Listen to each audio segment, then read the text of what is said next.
నమస్తే అండి. Welcome to Mani's creative garden. Texas sage మొక్క అండి ఇది. ఈ టెర్రస్ గార్డెన్లో అవనివ్వండి, కింద గార్డెన్లో అవనివ్వండి, కంపల్సరీ పెంచుకోదగిన మొక్క. అంటే పూలు ఉన్నా లేకపోయినా మొక్క కూడా ఎంత అందంగా ఉంటుందో, పూలు మాత్రం పూలు పూసినప్పుడు సేమ్ ఒక కవర్ పేజ్ ఉన్నట్టు ఉంటుందండి. అంత ఫుల్ బొకేలాగా నిండిపోయి ఉంటాయి అన్నమాట పూలు. ఉండటానికి ఇంతే చిన్న పువ్వే కానీ చాలా అందంగా ఉంటుంది. అంటే వైట్ ఆకులు, తర్వాత లెవెండర్ ఫ్లవర్స్ ఉండేటప్పుడు కాంబినేషన్ ఎంత బాగుంటుందో. మొగ్గలు కూడా చూడండి, ఈ ఒక రకం ప్లాస్టిక్ లాగా చాలా బాగుంటుంది.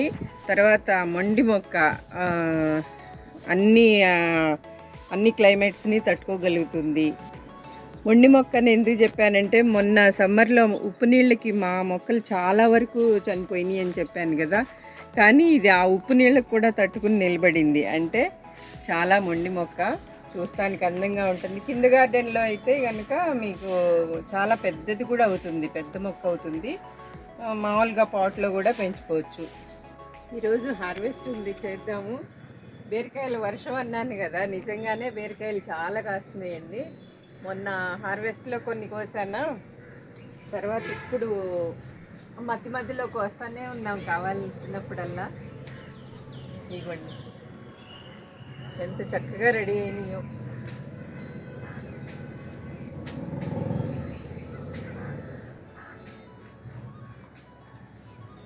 కానీ వానలే అనుకున్నంత ఇదిగా లేవు. ఒక హ్యాపీ ఏంటంటే మా డ్యామ్కి కొంచెం వాటర్ ఇంట్లో పర్వాలేదు, హోప్ ఉందన్నమాట రైతులకి పర్వాలేదు అని. ఫస్ట్ సొరకాయండి ఈ సీజన్లో. చూడండి, నేను పాలినేషన్ చేయకుండానే చక్కగా కాసిన సొరకాయ. నేను ఏ పాదుకి పాలినేషన్ చేయనని చెప్పాను కదా, ఇది కూడా అలానే పాలినేషన్ అవ్వకుండా వచ్చిన కాయండి. ఇక్కడ ఒక బీరకాయ ఉంది. మళ్ళీ బీరపిందెలు ఎన్ని ఉన్నాయోనండి.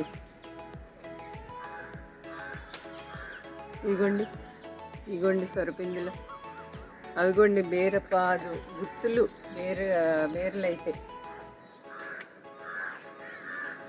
ఇగో ఇక్కడ ఇగోండి ఇంకా పిందెలు. ఈ పొట్లపాదంతా ఇంకా పూత మీద ఉందండి, దీనికి పిందెలు పడలేదు. ఇంకో పాదు పెట్టాను, దానికి ఉన్నాయి 2 కాయలు కోద్దాం.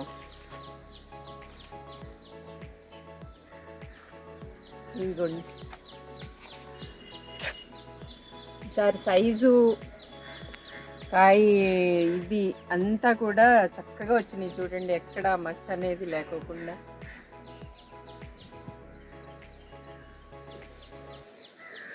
మొన్న వీడియో లాస్ట్లో చెప్పాను కదా మీకు, నేను మట్టి కలిపి ఈసారి సీడ్స్ పెట్టినప్పుడు మాత్రం కలిపిందల్లా సూడోమోనాస్ అండి, ట్రైకోడర్మా విరిడి కలిపాను, ఎప్సమ్ సాల్ట్. ఈ 3 నా గార్డెన్లో. బోన్ మీల్ అంటూ అస్సలు వాడనండి. బోన్ మీల్ అంటే ఎవరిష్టం వాళ్ళదనుకోండి. బోన్ మీల్ దేంతో తయారు చేస్తారో తెలిసిన తర్వాత నేను అసలు వాడిందే ఒక ప్యాకెట్ గార్డెన్ స్టార్ట్ చేసిన కొత్తలో.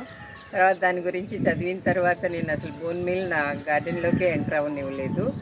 దాని బదులు ఈ ఎగ్ షెల్స్, ఇవి వెజిటబుల్ పీల్స్ ఇవే యూజ్ చేస్తున్నాను, కానీ బోన్ మీల్ వాడలేదండి.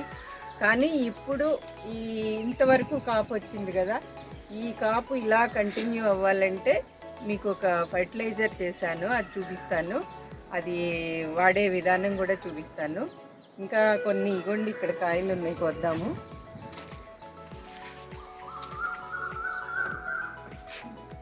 పొట్లకాయలండి, మొన్న కోసాం కదా పిచ్చికి పొట్ల.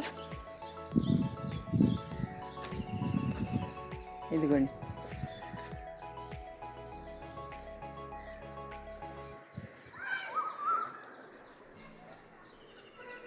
ఇవి ఎంత జాగ్రత్తగా కోసినా ఈ పొట్లకాయలు అది తీగకి బాగా దగ్గరకు ఉంటాయి. చాలా జాగ్రత్తగా కొయ్యాలి, లేదా తీగ కట్ అయిపోతుంది.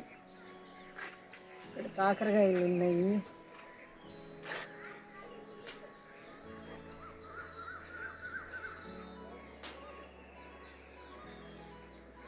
కాకరకాయలు ఎప్పుడు మాకు గార్డెన్ ఫుల్ అయిపోతున్నాయండి, అందుకని ఈసారి రెండు పాదులు ఉంచాం, ఇక్కడ ఒకటి అక్కడ ఒకటి.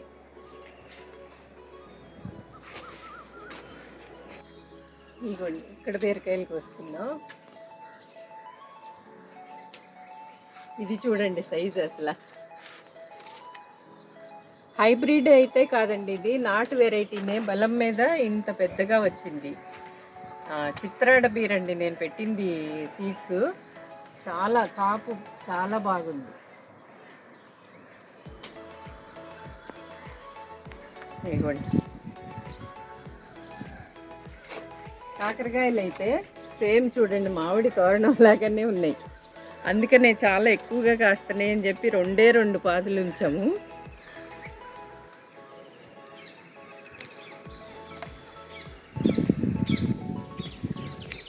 వర్షాలకి చూడండి దానిమ్మ ఎంత చక్కగా పూత వచ్చి అన్ని కాయలు బాగా నిలబడినాయి.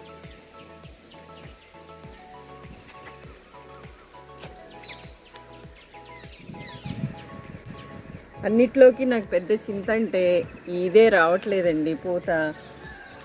కొండ మామిడి ఇంత పెద్దదైంది కానీ పూత రావట్లేదు, హెల్తీగా ఉంది, మొన్న ఎండలకు కూడా తట్టుకుని బాగానే ఉంది కానీ పూత రాలేదు ఎందుకునో, ఇంకెప్పుడు వస్తుందో.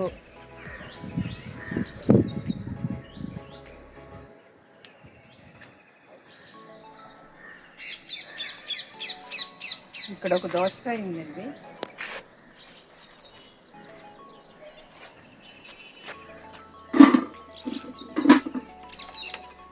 ఈ సైజు బీరకాయలకి నా బుట్ట కూడా పడతలేదు.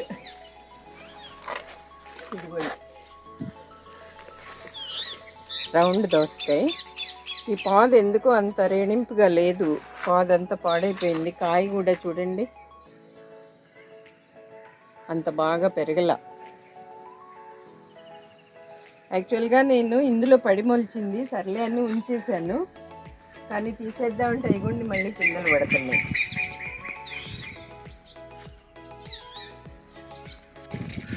ఇది ఇంగువ మొక్క అండి, లాస్ట్ టైం మీకు చూపించాను 2-3 సార్లు. ఇంగువ చక్కగా పెరిగింది, ఇదిగోండి ఇట్లా రెడీ అవుతుంది ఇంగువ వస్తూ. ఈలోపే మొన్న సమ్మర్ చాలా దెబ్బ కొట్టిందండి ఆ మొక్కలకి, ఇదిగోండి ఇంగువ. కానీ ఏం చేస్తాం, చనిపోయింది, ఇంక ఇది రికవర్ అయ్యే ఇది లేదు, ప్రయత్నాలు అన్నీ చేశా. ఇది కాశ్మీర్ చెర్రీ అండి, ఇది అంతే, ఈ 2 అట్లానే అయినాయి. ఇక్కడ దోసకాయ ఉంది,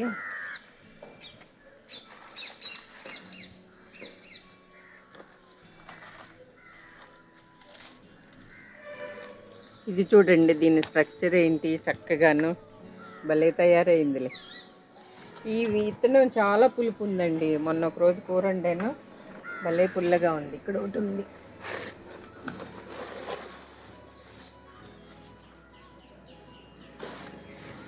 ఇదిగోండి.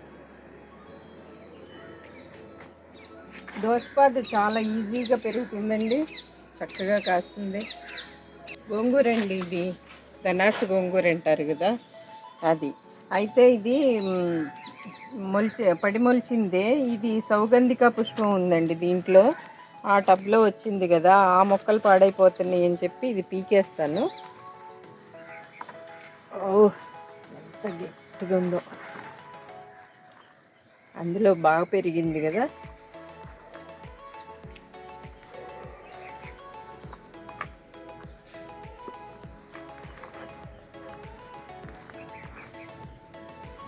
గోంగూరతో వచ్చిన ప్రాబ్లం ఇదేనండి, ఏర్లు బాగా పెరిగిపోయి పక్కన మొక్కను డ్యామేజ్ చేస్తాయి, లేదంటే అక్కడక్కడ వేసుకోవచ్చు. కానీ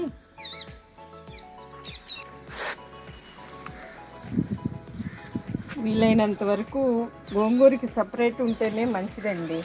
ఇట్లా ఏదన్నా పాదుల్లో పెట్టామంటే ఇదే ప్రాబ్లం. చూడండి మొక్క అయితే బాగా పెరిగింది, అక్కడక్కడ ఉండే వాటిని కూడా పీకేద్దాము, ఆ మొక్కలు కూడా ఇట్లా తీసుకున్నారా. ఇక్కడ ఉంటుంది,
డ్రాగన్ మొక్క అండి ఇది. బాగానే గ్రో అయ్యింది. ఆన్లైన్లో తెప్పించుకున్నానండి నేను. ఎల్లో కలర్ డ్రాగన్ ఇది.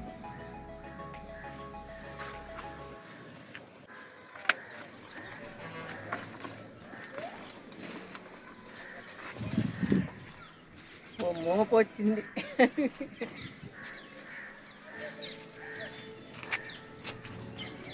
ఇక్కడ ఉన్నాయి ఇంకా. అప్పుడేమో ఇంకా ఇవన్నీ పాదులు పైకి రాలేదులే అని అక్కడక్కడ జిమ్మాను. ఇప్పుడేమో ఈ పెద్దవి అయిపోయాయి. ఇవ్వండి ఇక్కడ ఉన్నాయి.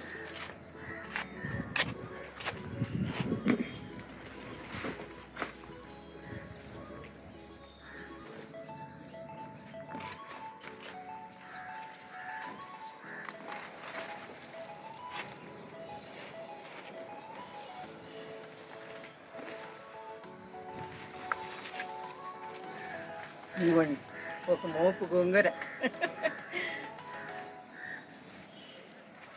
ఇప్పటి వరకు మనం సీడ్ పెట్టిన దగ్గర నుంచి కూడా ఈ కాపు వరకు మనం పెట్టిన బలం సరిపోతుందండి. ఇప్పుడు మళ్ళీ నెక్స్ట్ క్రాప్ అంటే ఇవి ఇక నుంచి మళ్ళీ పూత పింద అన్నీ బాగా రావాలంటే మొక్క కొంచెం బలం కావాలి.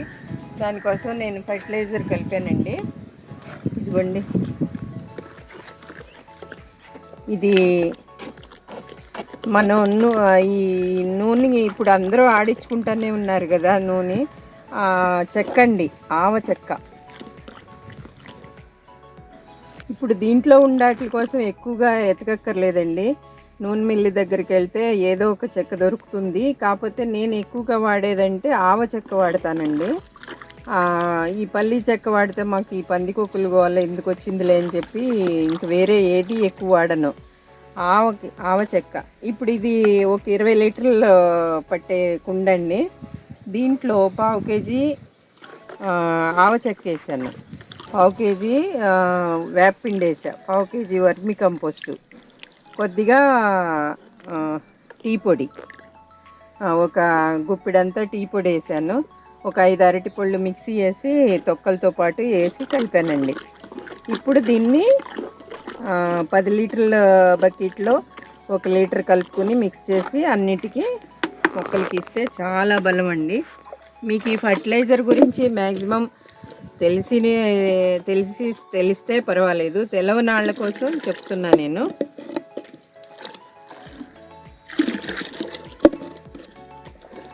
ఇదిగోండి, ఇప్పుడు దీనికి వేరు పురుగు అవనివ్వండి అన్నీ కూడా మన చాలా రకాల బ్యాక్టీరియాలు చనిపోతాయి. తర్వాత మొక్క ఎదుగుదలకి పనికొస్తుంది. అన్ని రకాలుగా 2 in 1 అనమాట. ఇది కూడా ఫర్టిలైజరు అంటే ఇటు పెస్టిసైడ్ గాను పనిచేస్తుంది, ఫర్టిలైజర్ గాను పనిచేస్తుంది.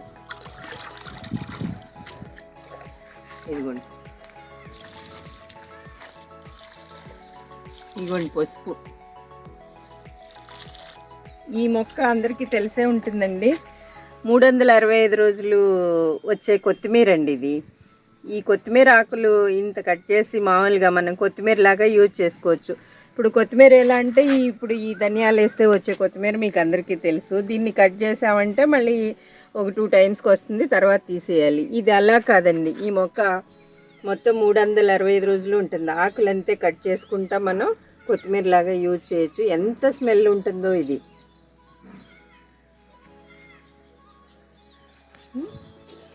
ఇగోండి మల్బరీలు గుత్తులుగా వస్తున్నాయి. ఇగో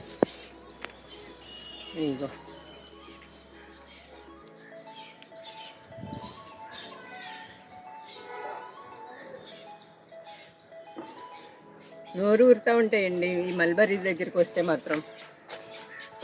నోరంతా రిఫ్రెష్ అయినట్టు అనిపిస్తుంది నాకైతే. అయ్యి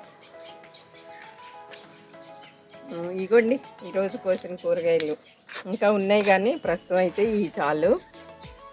గోంగూర అసలు కోస్తే ఎంత అవుతుందో చూడండి, ఒక్కొక్క మొక్కకి ఎంత వచ్చినాయో. వీలైనంత వరకు వీటికి వేరే అంటే స్పెషల్ కంటైనర్ ఉంటేనే బెటర్ అనుకుంటున్నా. లేదనుకోండి కొంచెం ఇంటింత ఉండగా తీసేయాలి.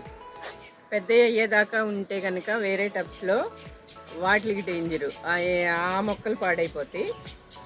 వేసుకున్నా కూడా కొంచెం చిన్నగా ఉండగా తీసేయండి. ఇదిగోండి, అసలు ఎక్కడ ఒక ఆకు కూడా హోల్ కానీ పెస్ట్ కానీ ఏమీ లేదు చూడండి. ఇదిగోండి, గార్డెన్ అన్నాక సక్సెసే కాదు ఫెయిల్యూర్స్ కూడా ఉంటాయి అనడానికి ఇది ఒక ఎగ్జాంపుల్. వస్తూ ఉంటాయి అవి కూడా, అన్నీ యాక్సెప్ట్ చేయాలి. ఇదిగోండి, ఈ దోసకాయ అయితే చూడండి, మనకు అసలు మార్కెట్లో ఇటువంటివి రానే రావట్లేదు. ఇప్పుడు ఉండా కూడా పులుపు అనేది ఉండట్లేదండి. ఎంత పులుపు ఉంటాయో అసలు. లేత సొరకాయ, చక్కటి బీరకాయలు, కాకరకాయ, పొట్లకాయలు చూడండి. నాకెందుకో బార్ పొట్ల కంటే బార్ పొట్లలో ఈ పైనంతా తీసి లోపల గింజలు తీసి చేస్తే ఎంతో ముక్కలవు. కానీ ఇది 2 కాయలు ఉంటే చాలా కూర అవుతుందండి. అందుకే ఎందుకో ఇవంటేనే ఎక్కువ ప్రిఫర్ చేస్తాను నేను. ఇవ్వండి ఈరోజు కోసిన కూరగాయలు. ఇప్పుడు ఈ పంట మనకి కంటిన్యూ అవ్వాలంటే ఆ ఫర్టిలైజర్ ఇచ్చామనుకోండి, అదొక్కటి చాలు. మళ్ళీ ఒక నెల మనం చూడక్కర్లేదు మొక్కల్ని. అట్లా మొక్కలకు కూడా అప్పుడప్పుడు ఫుడ్ పెడతా ఉండాలి. తర్వాత టానిక్స్ వేస్తూ ఉండాలి. టానిక్ అంటే గోమూత్రం స్ప్రే చేయటం అవనివ్వండి, తర్వాత వేప నూనె కొడతాం అవనండి. వేప నూనె కూడా మేము చాలా తక్కువ అండి, ఎక్కువగా వేస్ట్ డీకంపోజర్ వాటర్ స్ప్రే చేస్తాము, లేదంటే ఈ గోమూత్రం అండి. ఆ తర్వాత ముఖ్యంగా అంటే పుల్ల మజ్జిగ. ఈ 3 తప్పించి నా గార్డెన్లో ఎక్కువగా ఎయ్యి వాడనండి. రేర్గా వేప నూనె వాడతాను. కానీ వీటితోనే నా గార్డెన్ సక్సెస్ఫుల్గా రన్ అవుతుందండి. ఈ వీడియో నచ్చిందనే అనుకుంటున్నాను. మీకు ఏదైనా డౌట్స్ ఉంటే కామెంట్ చేయండి. ఫర్టిలైజర్స్ ఏమైనా ఎలా ప్రిపేర్ చేసుకోవాలో కావాలంటే కనుక పిన్ చేయండి. తప్పకుండా నేను వీడియో చేసి మీకు అందరికీ చూపిస్తాను. ఏ డౌట్స్ ఉందా మొక్కల గురించి అడగండి, చెప్తాను. ఓకేనండి, ఈ వీడియో నచ్చిందని అనుకుంటున్నాను. నచ్చితే లైక్ చేయండి, షేర్ చేయండి, సబ్స్క్రైబ్ చేసి ఎంకరేజ్ చేయండి.